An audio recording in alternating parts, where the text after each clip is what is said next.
রাশি কালপুরুষের রাশিচক্রের নবম রাশি হলো ধনু রাশি, যার অধিপতি গ্রহ হলো দেবগুরু বৃহস্পতি, যার ইংরেজি নাম হলো স্যাজিটেরিয়াস, অর্থাৎ যার বাংলা অর্থ বোঝায় সৎ এবং যথার্থ ব্যক্তি। এই ধনুরাশির জাতক উপজাতিকারা সর্বদা নিজেদের পরিবার পরিজনদের কাছে সৎ বা পবিত্র থাকতেই পছন্দ করে। তবে সৎ বা পবিত্র থাকার কারণেই অনেক সময় মাঝে মধ্যে বিনা কারণে বদনামেরও ভাগিদার হতে হয়েছে নিজেদের পরিবার পরিজনদের জন্য। ধনুর মধ্যে রয়েছে যে কোনো কিছুকে সহ্য করে নেওয়ার প্রবল ক্ষমতা, মন ভোলানো মধুর ব্যবহারে সকলের প্রিয় মানুষ হয়ে উঠতে পারে এই ধনুরাশির জাতক বা জাতিকারা। বাবা মায়ের ভালোবাসার প্রতি চিরকাঙ্গাল হন জন্ম থেকেই, হয়তো পরিবেশ প্রকৃতির কারণে সেটা সবসময় প্রকাশ করতে ভালোবাসেন না বা প্রকাশ করতে চান না। তবে অন্যের উপকারে এনারা সর্বদা ঝাঁপিয়ে পড়ার চেষ্টা করে এবং নিজেকে একই সিদ্ধান্তে স্থির রেখে সমাজে নিজেকে প্রতিষ্ঠিত করার লক্ষ্যে এনারা সর্বদা প্রস্তুত। তবে ধনুরাশির সামনে আসছে বিশাল বড় একটা পরিবর্তন, যার প্রস্তুতি কিন্তু আপনাদের এখন থেকেই নিতে হবে। ধনুরাশির কী কী পরিবর্তন আসছে, কোন কোন ক্ষেত্রে পরিবর্তন আসছে এবং কোন কোন দিক থেকে পরিবর্তনশীল ফলাফল হতে চলেছে আপনার রাশির উপর, সেই সমস্ত বিষয়কে কেন্দ্র করে থাকতে চলেছে আজকের আমাদের মূল আলোচনা। জয় কর্মফলদাতা গ্রহ শনি মহারাজের জয়, জয় অঞ্জলিপুত্র মহাবলী বজরংবলী হনুমানজির জয়। হরে কৃষ্ণ, রাধে রাধে। আজকে আমাদের এবিভিটি অ্যাস্ট্রো বাংলা বাস্তু টিপস ইউটিউব চ্যানেলে আপনাদের সকলকে স্বাগত জানাই। আশা করি আপনারা সকলে ভালো আছেন এবং সুস্থ আছেন। আজকে আমাদের বাংলা রাশিফলের আলোচনার কেন্দ্রবিন্দুতে যে রাশিটি থাকতে চলেছে সেটি হলো কালপুরুষের রাশিচক্রের নবম সন্তান এবং বৃহস্পতির আশীর্বাদগত প্রথম অবতার তথা ধনুরাশি। প্রিয় দর্শক বন্ধুরা, আজকে আমাদের আলোচনাটি থাকতে চলেছে প্রতিটি গ্রহ, প্রতিটি নক্ষত্র এবং প্রতিটি ছায়াগ্রহগুলির অবস্থান এবং নক্ষত্রগত ট্রানজিস্টের উপর ভিত্তি করে কোনো মন গড়া গল্প কিন্তু আমাদের ভিডিওর মাধ্যমে প্রকাশ করা হয় না। প্রত্যেকটি কথার যুক্তিপূর্ণ তাৎপর্য অবশ্যই পাবেন।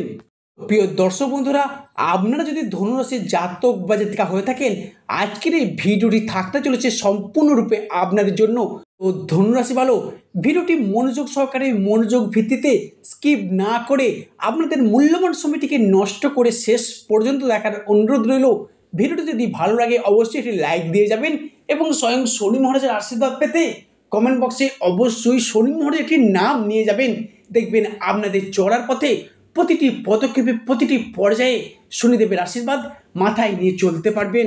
প্রিয় দর্শক বন্ধুরা, আজকে 2025 সালের মধ্যম পর্যায়ে এসে ধনুরাশির জন্য এমন কিছু ভবিষ্যৎবাণী নিয়ে আমরা হাজির হয়েছি আপনাদের সামনে, যেগুলো যদি জানা থাকে আগামী দিনগুলিতে ধনুরাশির মানুষরা সঠিক দিশাতে পথ চলতে পারবে।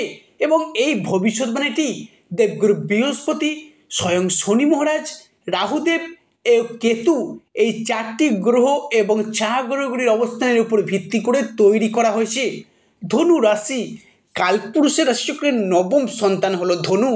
দেবগুরু বৃহস্পতির আশীর্বাদগত প্রথম অবতার মহারাশির নবম ভাবের অধিকারে ধনুর জন্ম, তাই বাবা মায়ের ভালোবাসার প্রতি চিরকাঙ্গাল হন এই রাশির মানুষগুলি। নবযৌবনের প্রতীক হলো ধনুরাশি। ধনুরাশির মানুষরা কখনোই থেমে থাকে না, সময়ের সাথে তাল মিলিয়ে সঠিক সময়ে যদি সঠিক সিদ্ধান্ত নিতে পারে তাহলে ধনুরাশির মানুষরা হবে সবথেকে বেশি সফল এবং রাজা রাজা। ধনুরাশির মানুষরা বুদ্ধির থেকে ক্ষমতাকে বেশি গুরুত্ব দেয়, তাই অনেক সময় বিনা প্রয়োজনে ক্ষমতা প্রদর্শনের ফলে ধনুরাশিকে মাঝে মধ্যে বিপদেরও মুখে পড়তে হয়েছে। তবে এই সমস্ত ধনুরাশির মধ্যে রয়েছে যে কোনো কিছুকে টলারেট করে নেওয়ার একটা বিশাল ক্ষমতা, মন ভোলানো মধুর ব্যবহারে সকলের প্রিয় মানুষ হয়ে উঠতে পারেন এই রাশির মানুষেরা। প্রচণ্ড লড়াকু স্বভাবের মধ্য দিয়ে যান, প্রচণ্ড অ্যাডভান্স ব্যাপারের মধ্যে থাকতে পছন্দ করেন এনারা। বাস্তবের থেকে কল্পনার দুনিয়ায় স্বপ্নের জাল বুনতে বেশি পছন্দ করেন এই রাশির মানুষ। অল্পতে আবার বিচলিত হয়ে ওঠে এদের মন। এই রাশির মানুষরা ঘর জমি পরিবারকে বুকে ধরে আঙলে রেখে বেঁচে থাকতে চায়, কিন্তু ঘর পরিবার বন্ধুবান্ধব এদের জন্য যতই ভালো করুক না কেন যথার্থ প্রতিদান কিন্তু এনারা পাচ্ছেন না, বরং মাঝে মাঝে বিনা কারণে বদনামের ভাগিদার হতে হয়েছে। এজন্য একে বলা হয় বিধির অবজ্ঞ বিধান। তবে ধনুরাশির মানুষেরা প্রিয়জনকে সবটুকু দিয়ে ভালোবাসতে জানে। যেহেতু এটি একটি অগ্নিতত্ত্বের রাশি, এনাদের মধ্যে রয়েছে লড়াই করার একটা প্রবল মেন্টালিটি, বা কোনো কিছুকে করবই, করে আমি দেখাবই, এরকম একটা ভাব ধনুর মধ্যে দেখতে পাওয়া যাবে। তবে এই ধরনের মানুষরা আত্মসম্মানকে বিশেষ গুরুত্ব দিয়ে থাকে। অন্যের উপকারে এনারা এগিয়ে যাওয়ার চেষ্টা করে এবং নিজেকে সর্বদা একই সিদ্ধান্তে স্থির রেখে সমাজে প্রতিষ্ঠিত হতে পারলে ধনুরাশির মানুষরা হন সবথেকে বেশি সফল। নতুন বছর 2025 সালে ধনুরাশির জীবনে কেমন ভালো মন্দ কাটবে, কেমনই বা ফল বয়ে আনবে, আজকের ভিডিওতে আমরা সব বিস্তারে আলোচনা করতে চলেছি। সমস্ত কিছু সহজভাবে সব বিস্তারে সরলভাবে আপনাদের সামনে তুলে ধরাই হলো আমাদের ভিডিওর মূল কেন্দ্রবিন্দু। সর্বপ্রথমে কোন রাশির সারা বছরের ফলাফল যদি জানতে হয়, প্রথমে সেই রাশির সাপেক্ষে গ্রহদের গোচরগত অবস্থান আমাদের জেনে নেওয়া প্রয়োজন। যে গ্রহগুলি সব রাশিতে বেশিরভাগ সময় ধরে অবস্থান করে থাকে, সেই গ্রহগুলির রাশিগত বিচার জানা খুবই জরুরি হয়ে পড়ে। তাই আমরা প্রথমেই ধনুরাশির সাপেক্ষে দীর্ঘমেয়াদী গ্রহগুলির গোচরগত অবস্থান জেনে নেব। প্রথমে জানাবো দেবগুরু বৃহস্পতির সম্পর্কে। দেবগুরু বৃহস্পতি প্রত্যেক রাশিতে 1 বছর করে অবস্থান দিয়ে থাকে। বৃহস্পতিদেব ধনুরাশির সাপেক্ষেও 2025-এ একটি বছর অবস্থান করবে, তথা অক্টোবর মাস পর্যন্ত অবস্থান করবে। এবং দেবগুরু বৃহস্পতিদেব পঞ্চমপতি এবং অষ্টমপতি হিসেবে দৃষ্টি প্রদান করবে আপনার রাশির উপর। পঞ্চমপতি হিসেবে বৃহস্পতিদেবের নবমভাবে দৃষ্টি, যা কিন্তু ধনুর জন্য খুবই লাভজনক হতে চলেছে। বৃহস্পতিদেব ধনুরাশির প্রথম ঘরে, চতুর্থ ঘরে এবং নবমভাবে অবস্থান করছে। সেখান থেকে ধনুরাশির প্রথম ঘরে, তৃতীয় ঘরে এবং পঞ্চম ঘরে দৃষ্টি প্রদান করতে চলেছে। তাই বৃহস্পতির পক্ষ থেকে ধনুরাশির মানুষদের সর্বপ্রথম যে ভবিষ্যৎবাণীটি উঠে আসছে তা হলো, বৃহস্পতি যেহেতু প্রত্যেকটি মানুষের বারচাটে নৈসর্গীয় শুভ একটি গ্রহ, তাই বৃহস্পতিদেব প্রত্যেকটি মানুষের জীবনে কিছু না কিছু শুভ ফল দিতেই থাকে বা শুভত্বের সঙ্গে জড়িয়ে থাকে।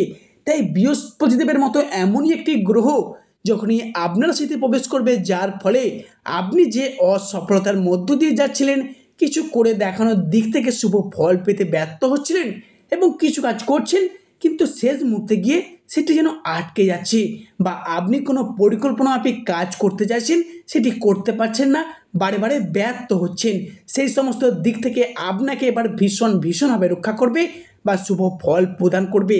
তাই নিজের ক্রিয়েটিভিটিটাকে জগৎ সভায় মিলিয়ে ধরার শেষ সময় এসেছে, কারণ বৃহস্পতিদেবের আশীর্বাদ আপনাদের সঙ্গেই আছে।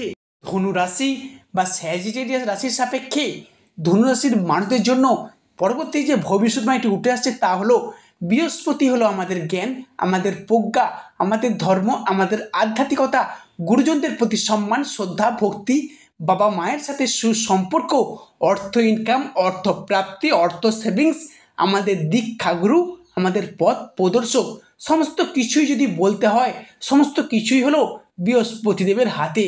তাই যতদিন বৃহস্পতিদেব ধনুরাশির নবমভাবে এবং ভাগ্যভাবে থাকবে, ততদিন ধনুরাশির মানুষদের বিভিন্ন ধার্মিক ক্রিয়াকলাপ, ধর্মের প্রতি ভক্তি, যে কোনো মানুষদের সঙ্গে সুসম্পর্ক, সমস্ত কিছুতে তিনি অ্যাক্টিভ থাকবেন।